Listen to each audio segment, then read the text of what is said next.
Part 1. Tough Cuts.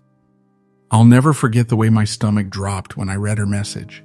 Hey, just wanted to let you know the guest list is finalized, and we had to make some tough cuts. Hope you understand. Love you.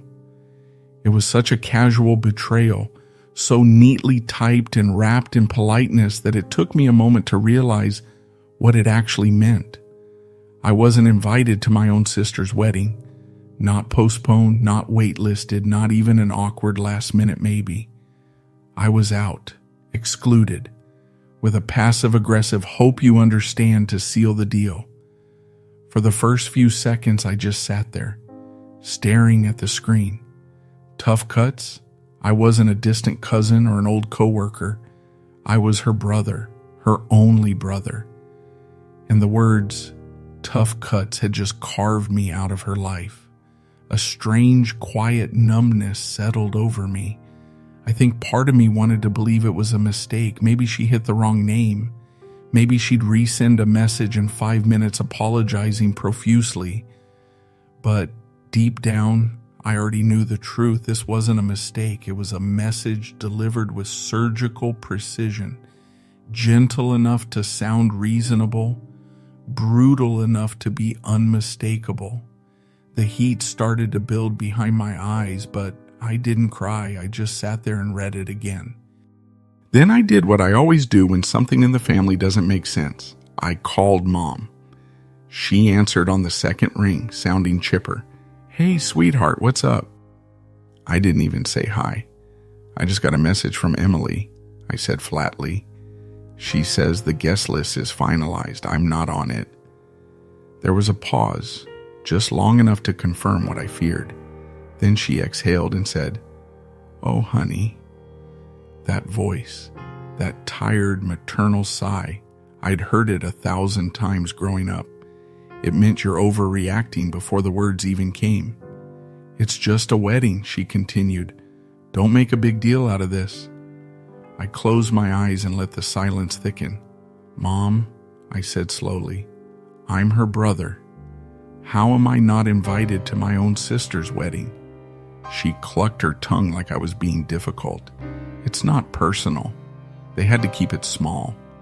A familiar coil of heat twisted in my gut. I just saw her Instagram, I said. She invited 150 people. Another silence, then a brittle laugh. Well, you know how it is. Weddings are expensive. Maybe they assumed you wouldn't mind sitting this one out. I leaned back in my chair and stared at the ceiling. Wouldn't mind? I echoed. You think I wouldn't mind being erased? Oh, stop being dramatic, she said. That's when something cracked. I don't know how to describe it exactly.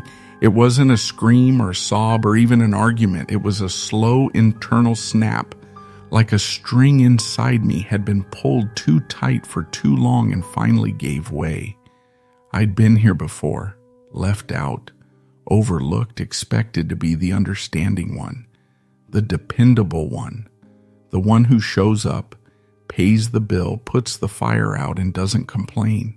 When Emily broke up with that guy who cheated on her, who took her back to her lowest point, I was the one who stayed on the phone with her all night. When she lost her job and couldn't make rent, I covered half of it. I helped her move twice. I sacrificed weekends, missed dates, canceled work stuff. But now when it was her turn to show up, she didn't even think twice. She didn't want me there, not even enough to pretend.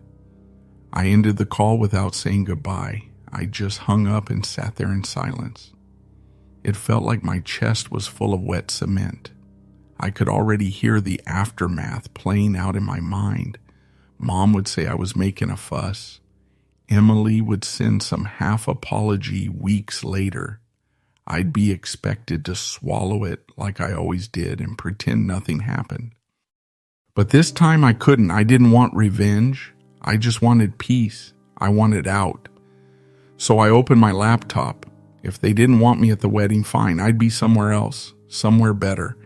And for the first time in years, I wasn't going to ask permission to be okay.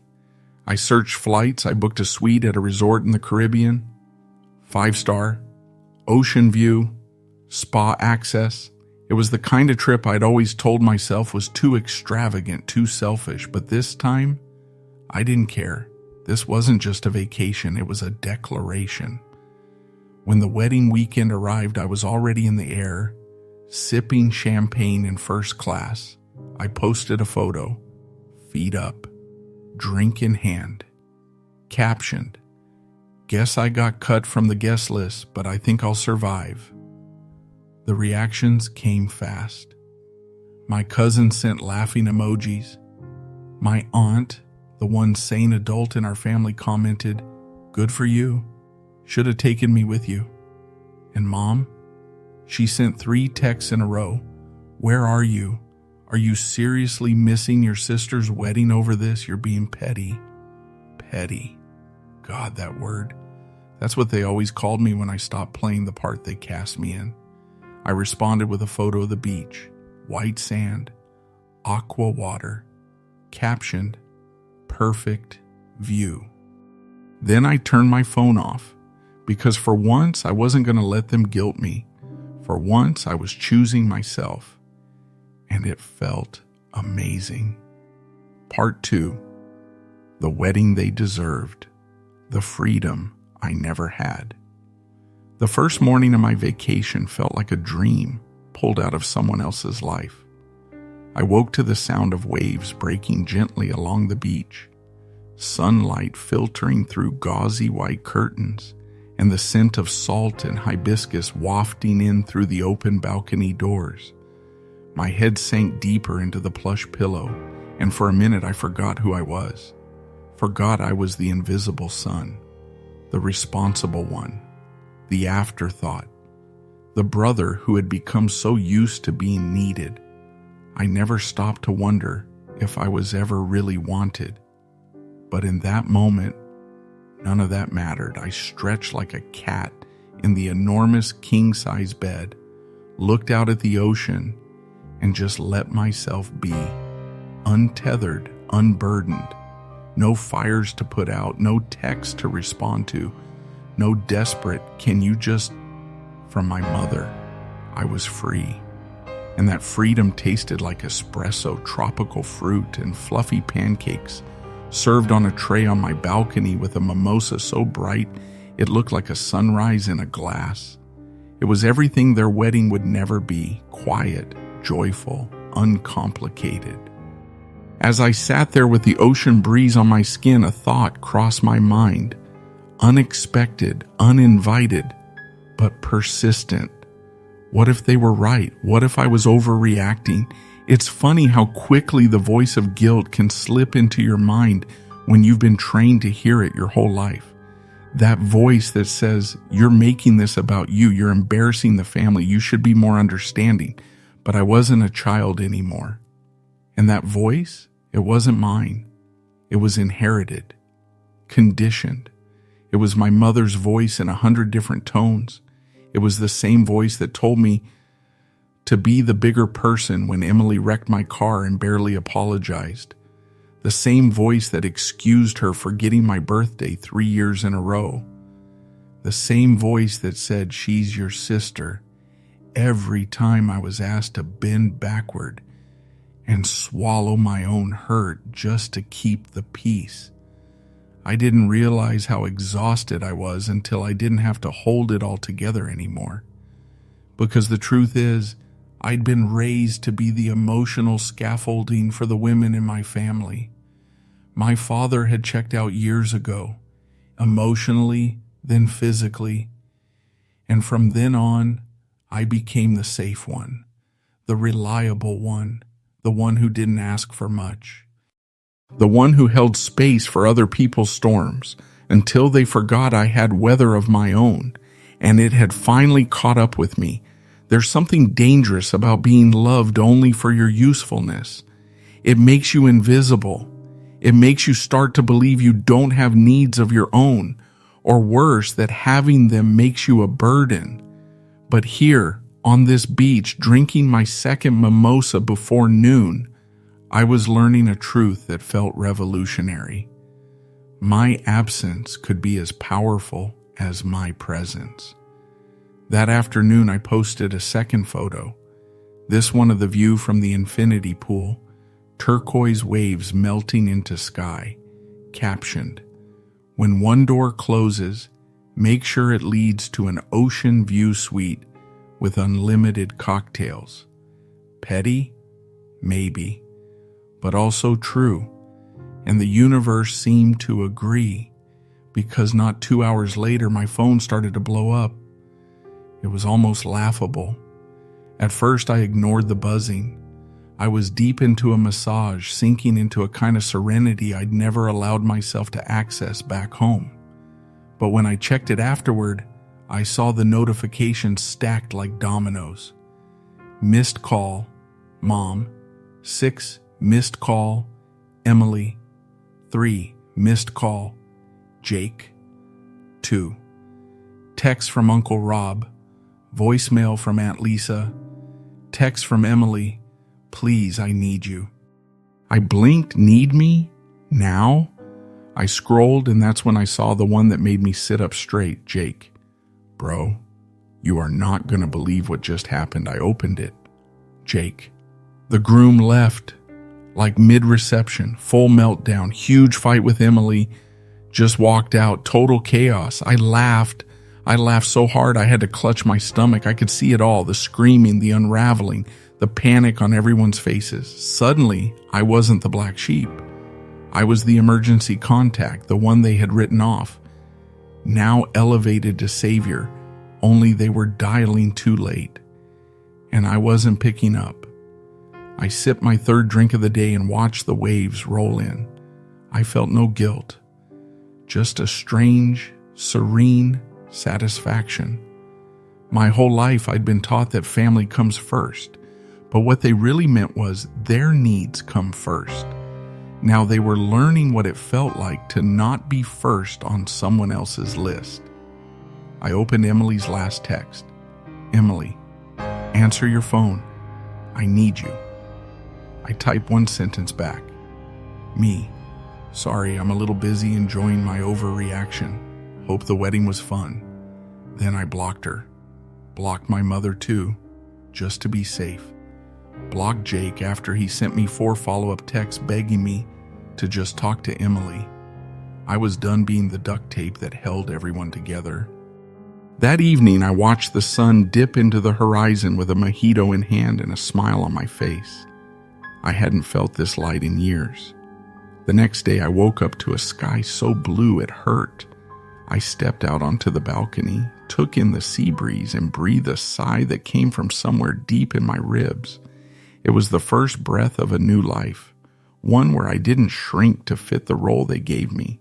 My phone, still on silent, vibrated again. I ignored it. I was done letting them invade every peaceful moment of my life, but curiosity got the better of me. I peeked into my blocked messages, voicemails, texts, calls from unfamiliar numbers. A few slipped through. Jake again, whispering like he was in a bunker. Jake. "Dude, Aunt Lisa and Mom are planning to show up at your place. Also, Grandma thinks the wedding was cursed because you weren't there." I actually snorted. Then came one from Melissa, my cousin, and the only sane voice in our twisted family tree. "Melissa, okay. You have to hear what happened after the wedding. Call me. You'll love this." I gave in. "Hello?" she answered, breathless. "Are you sitting down?" I'm reclining in a shaded cabana with a cocktail in hand. "So, yes. Perfect," she said breathlessly. Emily had a full-blown meltdown. Not like dramatic tears. I'm talking throwing things at the bridesmaids, screaming at the DJ, sobbing in the bathroom. I raised an eyebrow. That tracks. "Oh, it gets better. Grandma told her, in front of everyone, that she brought this on herself by disrespecting her family." I nearly spit my drink. "Then Aunt Lisa tried to blame Mom for not making you come. Mom blamed Lisa for not convincing Emily to invite you. It turned into a screaming match during dessert, and then Uncle Rob tried to defuse it and ended up yelling too." She paused for dramatic effect. "And then Grandma told Emily she offended the cosmos." Stop it.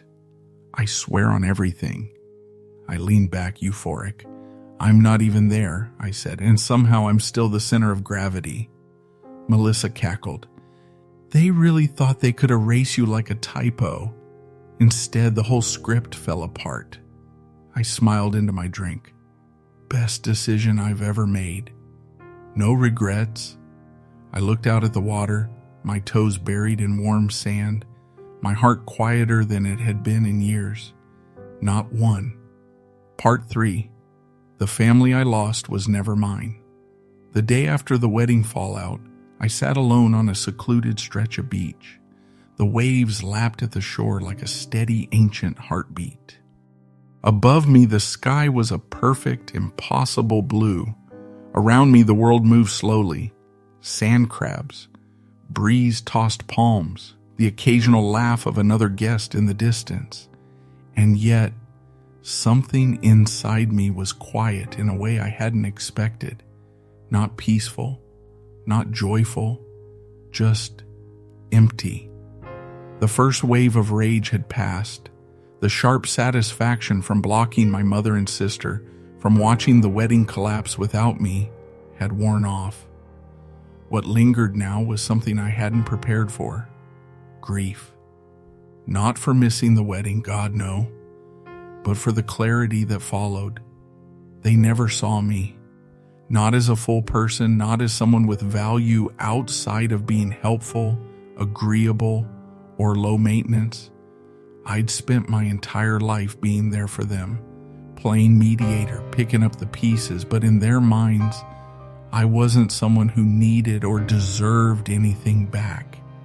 I was a tool in the family machine, and the moment I stopped functioning the way they wanted, they discarded me. And that realization, it broke something open in me.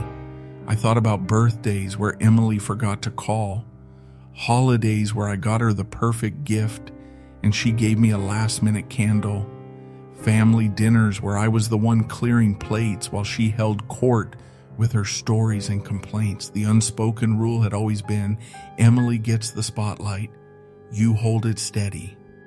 I'd believed it would balance out one day, that if I kept showing up, they'd see me. But they never did. And now, I finally saw that they never would. There's a particular kind of heartbreak that comes from realizing you were never truly loved for who you are, only for what you do. I'd been loyal to a fantasy, the idea of a family who would someday include me, see me, appreciate me the way I deserved. But the truth was much lonelier. They didn't forget to invite me. They chose not to. And that choice made something terrifyingly clear. I was optional to them. They weren't optional to me. Not until now. That afternoon, I took a walk down the beach, letting the tide wash over my feet. For the first time in years, I didn't feel tethered to anyone else's needs. I didn't feel responsible for managing someone else's pain. I just felt mine. It ached, it burned, it pulsed through my rib cage like a warning. But beneath it, there was space, room for something new. I stopped walking, turned to face the ocean, and said out loud, not to anyone in particular, just to the wind, I don't owe them my life anymore.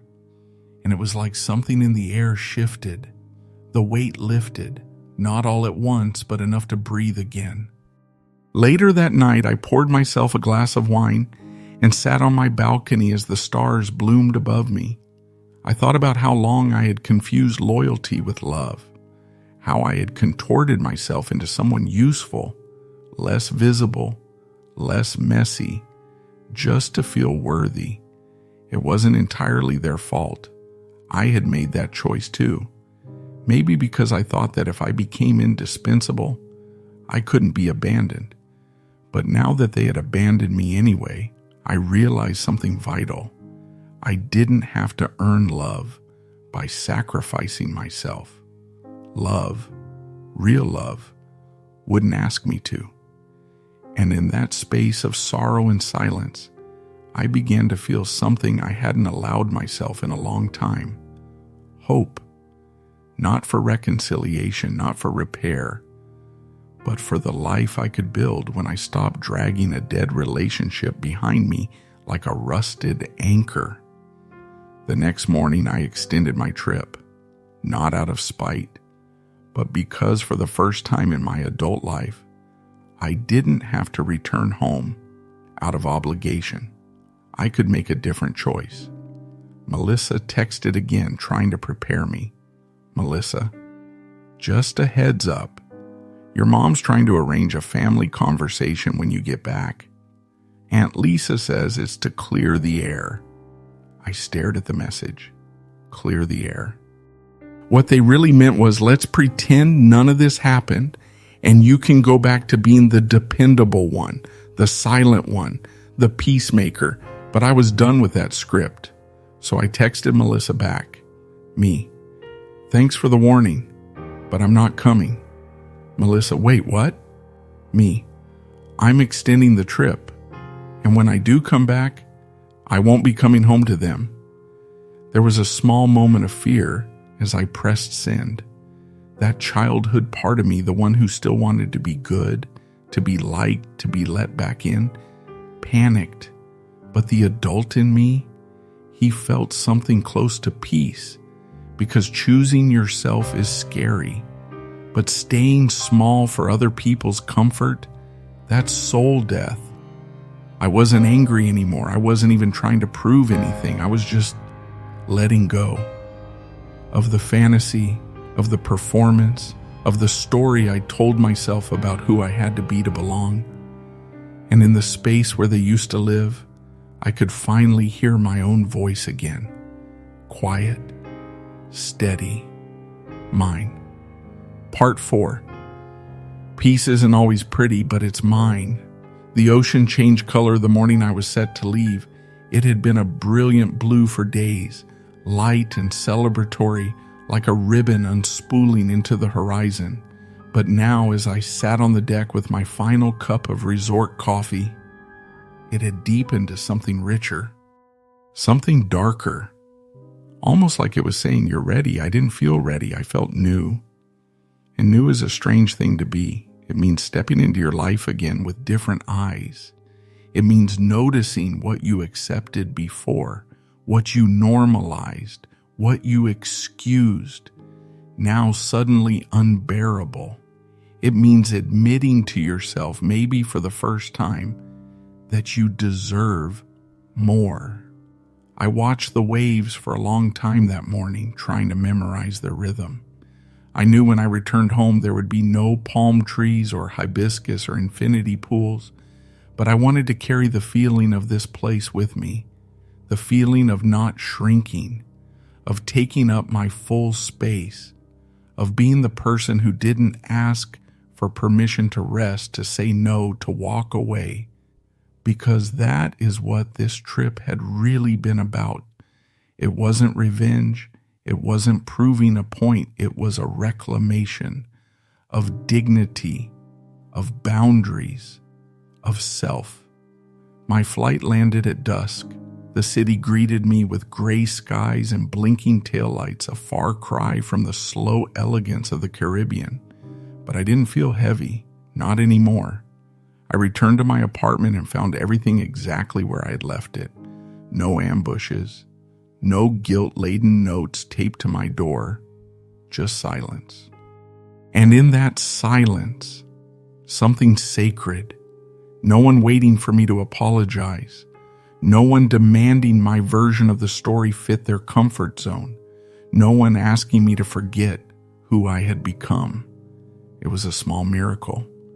The next morning, I opened my phone, unblocked just one number, Melissa's. She texted within minutes, Melissa, you home? Me, yeah. Melissa, how do you feel? I thought about it for a long time before typing. Me, clean. That was the word. Not happy, not vindicated. Clean. Like something had been scrubbed out of my system.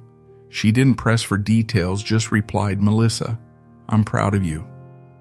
That made me pause, because it was the first time in this whole mess that someone had said they were proud of me. Not for fixing something, not for being reliable, but for walking away, for having a boundary, for choosing myself. The family never did follow up. They tried, I think. There were a few stray voicemails from Mom later that week, but I never listened to them. Emily went silent. No surprise there. They wanted me to come back to the version of me they were comfortable with. They never once asked about the version I had become. And that's okay, because something else happened in those quiet weeks after I returned. I made space, literal space. I cleaned my apartment top to bottom, donated old clothes, got rid of half the things I kept out of obligation, but I also made emotional space. I joined a local meditation group. I reached out to an old friend I hadn't seen in years. I started journaling, not about them, but about me, about what I wanted, what I needed, what made me me. And for the first time in decades, I realized something I'd always been afraid to admit. You don't have to hate your family to walk away from them. You just have to love yourself more. Healing isn't glamorous. It's not a montage of massages and cocktails and perfect sunsets. It's quiet and sometimes lonely. It's sitting in your kitchen at 9 p.m. realizing that no one's going to call and demand your attention. And that's not a loss. That's peace. It's hearing your mother's voice in your head and gently saying, "Not today."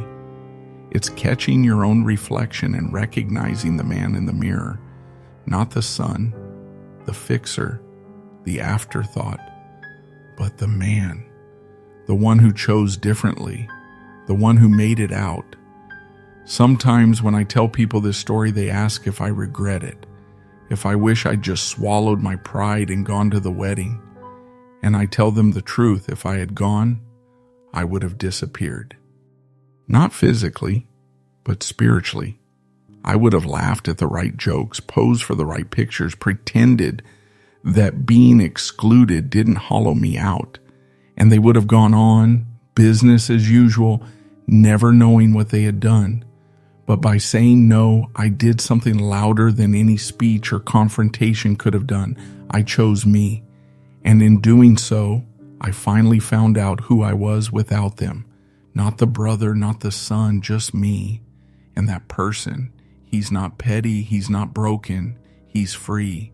If you've ever been the one left out, the one expected to hold everything together, the one told you were overreacting when all you wanted was respect, know this: you're not alone. And walking away isn't weakness, it's wisdom. Thank you for watching. If you found something in this story that resonated with you, subscribe. There's a whole village of us here, healing one story at a time. See you in the next one. If you've ever been the forgotten one in your family, you're not alone. Subscribe and join our community. Your voice matters. Subscribe for more real stories that explore trauma, healing, and the power of choosing yourself. We're building a community of courage, one video at a time.